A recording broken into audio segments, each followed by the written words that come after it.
अस्सलाम वालेकुम। मेरा नाम मुक़द्दस भट्ट। इस वीडियो में आपके साथ मैं क्रिप्टो मार्केट की जो लेटेस्ट न्यूज़ है, ख़ुसूसन ज़ाहिरी बात है सीपीआई का भी डाटा है, उसके हवाले से मैं आपको आगाह कर रहा था, वो आपके साथ मालूमात शेयर करूँगा। अपना एनालिसिस भी होगा, मार्केट की कुछ और अपडेट्स भी मैं आपके साथ शेयर करूँगा। सबसे पहले स्क्रीन पे अगर आप नज़र डालें तो बीटीसी की प्राइस में इतना ज़्यादा मोमेंटम नहीं है। 5:30 बजे, शाम 5:30 बजे के करीब डाटा आ चुका है और मैं तकरीबन 6 बजे वीडियो रिकॉर्ड कर रहा हूँ। डाटा के मुताबिक जो CPI year on year data है, सारा इकोनॉमिक डाटा यानी जितना फोरकास्ट कर रहे थे मार्केट के जो एक्सपर्ट्स थे, डाटा उससे बेहतर आया है।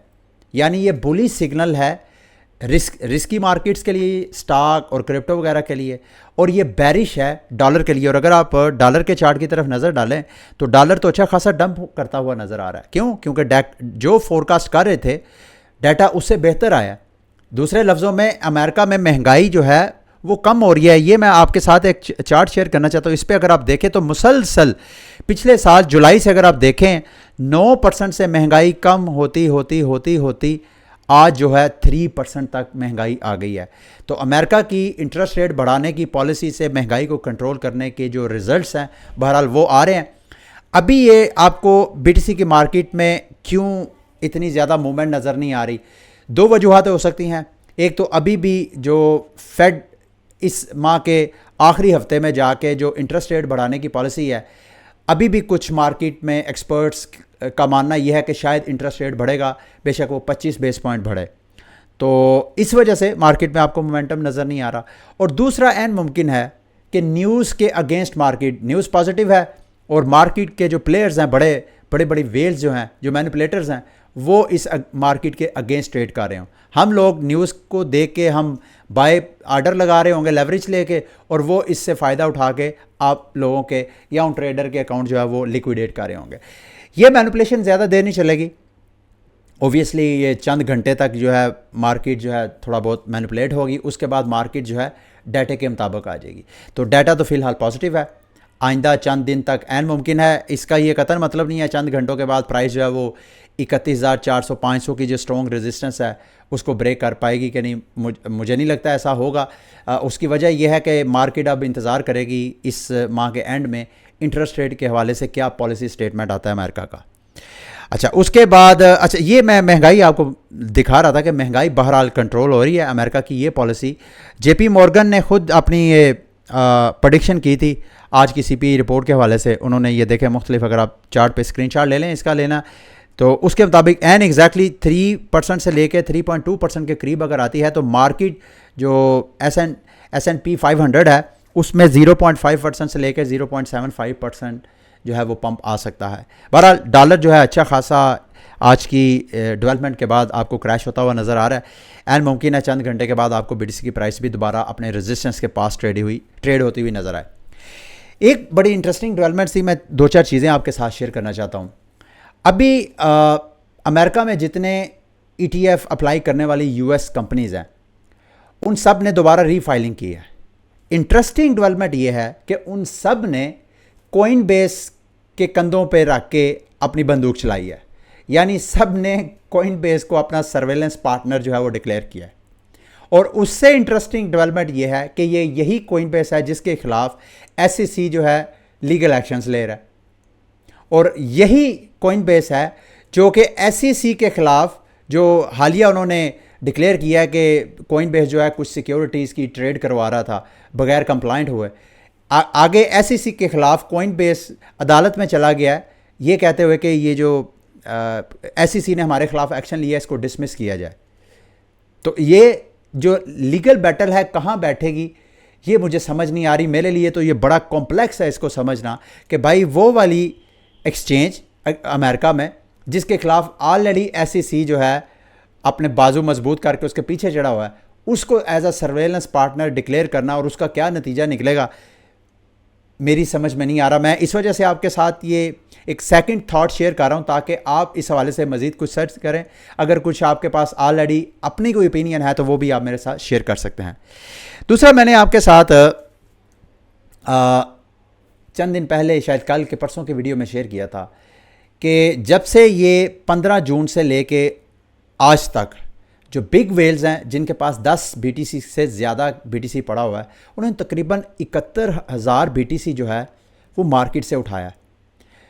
आप में से बहुत से लोग सोच रहे होंगे कि यार इतना ज़्यादा BTC अगर बाय किया है तो प्राइस में उसकी रिफ्लेक्शन क्यों नहीं हुई, BTC की प्राइस पम्प क्यों नहीं हुई। मैं आपको ये बताना भूल गया, अभी मैं दोबारा बता रहा हूँ कि ये OTC डील्स होती हैं, ओवर द काउंटर इसको डील्स बोलते हैं। इस डील में मिसाल के तौर पर मेरे पास BTC है, अगर मैंने BTC बाय करना है $1 बिलियन का, अगर तो मैं किसी एक्सचेंज से करूँगा तो फिर ज़ाहिरी बात है उस एक्सचेंज पे सारी डिमांड जो है मैं बाय कर लूँगा और प्राइस जो है पंप होती हुई नज़र आएगी। लेकिन अगर 1 बिलियन मैंने BTC बाय करना है तो वो मैं अगर किसी ऐसे और बंदे के पास जहाँ जिसकी प्राइस मूवमेंट की वजह से प्राइस में कोई रिफ्लेक्शन नज़र नहीं आएगी, तो उसको मैं कुछ भी दे के बदले में उसे BTC ले लूँगा, तो उसका कहीं पे कोई डाटा शो ही नहीं हो रहा कि मैंने ये एक अकाउंट से दूसरे अकाउंट में फ़ंड ट्रांसफ़र हो गए हैं। इसका कहीं ये जो हमारा रवायती इंडेक्सिंग का सिस्टम है, प्राइस इंडेक्सिंग का, उससे हट के ये डील्स वगैरह आती हैं।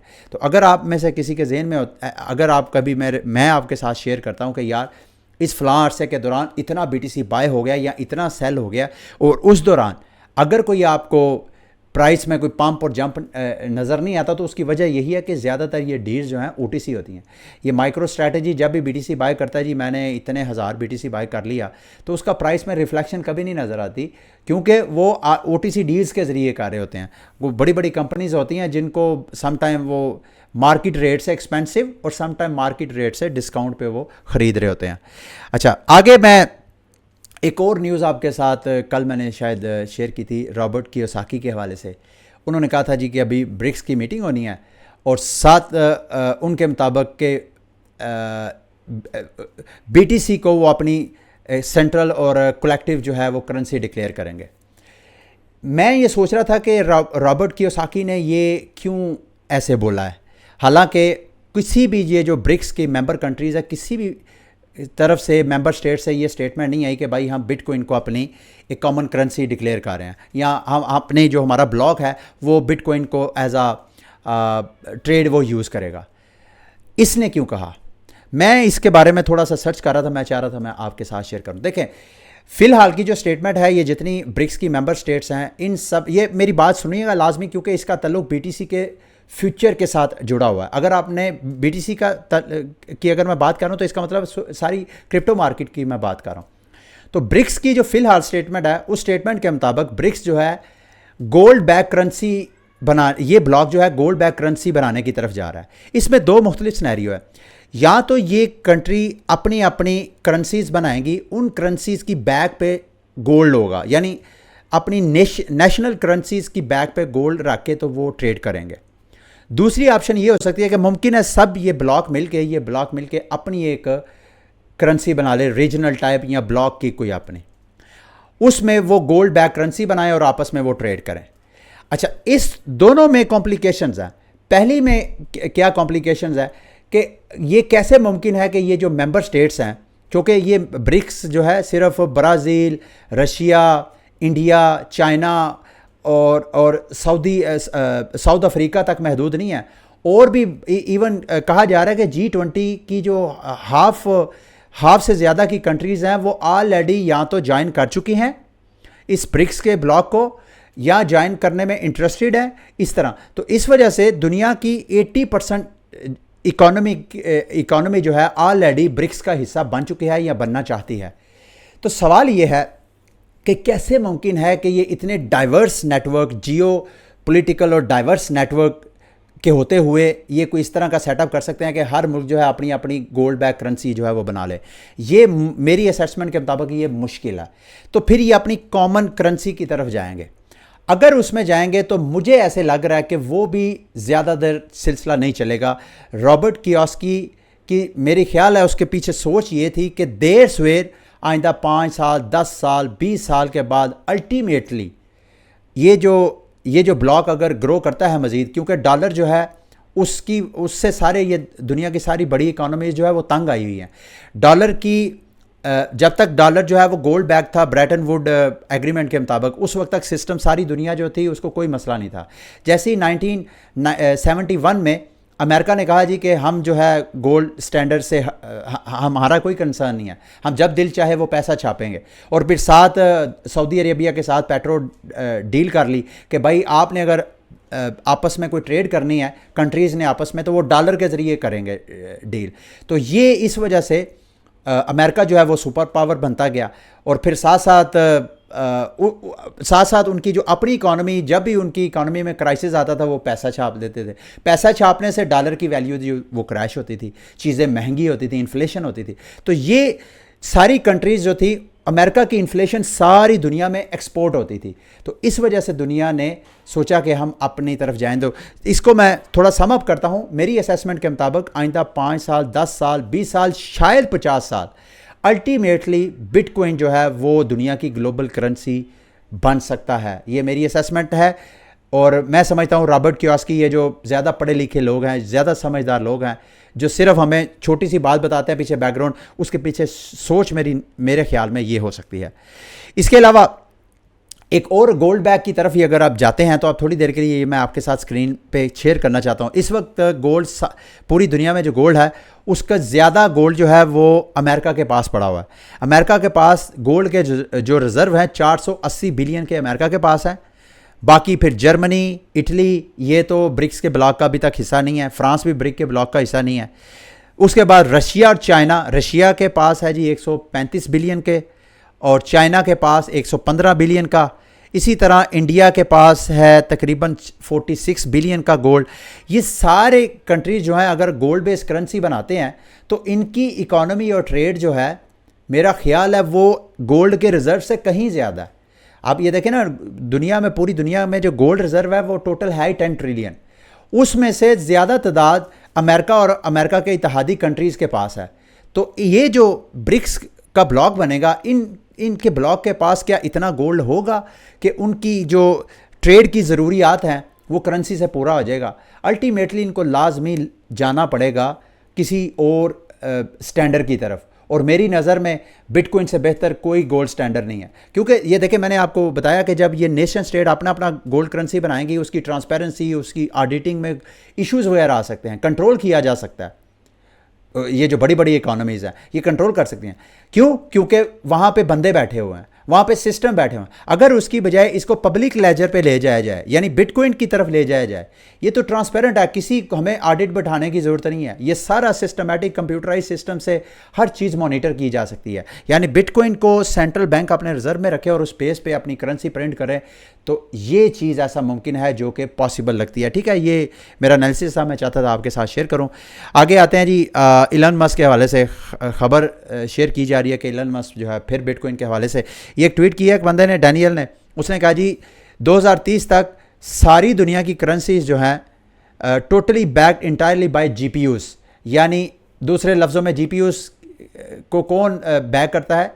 बिटकॉइन 2030 तक। और विच 5 years ago would have sounded like a crypto prediction. यानी आज से 5 साल पहले अगर बात करते तो ये प्रेडिक्शन थी, लेकिन अब चूँकि बैंक ऑफ इंटरनेशनल सेटलमेंट ने भी बता दिया कि दुनिया के 93% ममालिक जो अपना CBDC लॉन्च करेंगे। इस पे इलन मस्क ने कहा जी we should probably stop calling them GPUs but या, मतलब बात आपने सही की है, एन मुमकिन है कि 2030 में दुनिया की जो करेंसीज हैं बैक्ड बाय GPUs की तरफ चले जाएं। ठीक है, आगे एक और न्यूज़ है USDT टेथर के हवाले से। टेथर ने $1 बिलियन फिर ट्राउन की चेन के ऊपर मिंट किया है। और जब USDT प्रिंट होता है तो इसका मतलब है कि इसकी डिमांड है, और किसी ने USDT क्यों ख़रीदना है? ज़ाहिर बात है मार्केट में उसने इन्वेस्ट करना है, कॉइन्स वगैरह ख़रीदने हैं। तो ये भी एक तरह का मार्केट में एक पॉजिटिव आउटपुट था। अच्छा, LTC के हवाले से मैं आप लोगों से ओपिनियन लेना चाहता हूँ। सिर्फ 20-21 दिन रह गए हैं LTC की हाल्विंग के। तो मेरी प्रेडिक्शन थी कि LTC की प्राइस एन मुमकिन है कि $140-150 तक जंप करेगी, लेकिन अभी फ़िलहाल LTC की प्राइस जो है $114, $115 मैक्सिमम जो है वो गई है। प्राइस जो है अब नीचे जा रही है। यहाँ पे 2 सिनेरियो बन सकते हैं। एक, ज़्यादा चांसेस यही हैं कि दोबारा LTC की प्राइस यहाँ मज़ीद अब दोबारा शायद जो 140 का मेरा माइंड था उसको ना टच करे। जितना प्राइस इन होना था इस खबर ने, जितना इसने पंप करना था हाल्विंग से पहले LTC की प्राइस पंप कर चुकी है। अब मज़ीद यहाँ से नीचे डंप हो सकती है या साइडवेज जा सकती है, मज़ीद एलटीसी की प्राइस को पंप नहीं आ सकता। एक है ये सिनेरियो जिसके ज़्यादा चांसेस है। एक चांसेस बहुत कम ये है कि शायद आइंदा चंद दिनों के अंदर, 2-4 दिनों के अंदर एक फिर दोबारा बड़ा पंप जो है एलटीसी की प्राइस, अगर मार्केट बुलिश रहती है, सारी मार्केट पंप करती है, तो मुमकिन है एलटीसी की प्राइस भी दोबारा एक बड़ा आपको पंप दे। ज़्यादा चांसेस यही हैं कि ये प्राइस जो है अब दोबारा जितना पंप होनी थी वो हो चुकी है। अब आप लोगों को मशवरा ये है, अगर आपने एलटीसी में इन्वेस्टमेंट की है या आपने होल्ड किए हुए हैं, तो कोशिश करें कि अगर प्रॉफिट में है तो मार्केट से थोड़ा थोड़ा एग्जिट आप लेते जाएं, ठीक है। अच्छा, आगे जी, एक सिंगापुर की एक कंपनी है, वेंचर कैपिटलिस्ट, बल्कि सिंगापुर की दूसरी बड़ी एसेट मैनेजमेंट फर्म है। उन्होंने एफटीएक्स के क्रैश के बाद उनकी वहाँ पे इन्वेस्टमेंट थी, टेमासेक के नाम पे जो फर्म है, उन्होंने कहा जी कि हम आप क्रिप्टो में कोई इन्वेस्टमेंट नहीं करेंगे। एक तो रेगुलेटरी क्लैरिटी नहीं है, और दूसरा जो एफटीएक्स की वजह से उनको टीका मिलियंस डॉलर का, हालांकि सिर्फ 1% इन्होंने इन्वेस्ट किया हुआ था, वो भी इन्होंने कहा कि हम मज़ीद क्रिप्टो में इन्वेस्टमेंट नहीं करेंगे। लास्ट में जी मल्टी चेन में एक बार फिर स्कैम हुआ है, और इस बार जो है वो $1 मिलियन का हैकर ने स्कैम किया है। कुछ लोग एक्सपर्ट्स का मानना ये है कि ये स्कैम इनसाइडर्स की जाब है, और मैंने बल्कि आपको लास्ट टाइम भी जब हैकिंग की इसकी रिपोर्ट की थी तो उस वक्त भी मैंने आपको बताया था कि कुछ एक्सपर्ट्स का मानना है कि ये इनसाइडर की गेम लगती है। ऐसा मुमकिन नहीं है, ठीक है। ये थी आज की वीडियो। उम्मीद करता हूँ आज की वीडियो भी आपके लिए इन्फॉर्मेटिव रही होगी। अगली वीडियो तक के लिए मुझे इजाज़त दें। अल्लाह हाफिज़।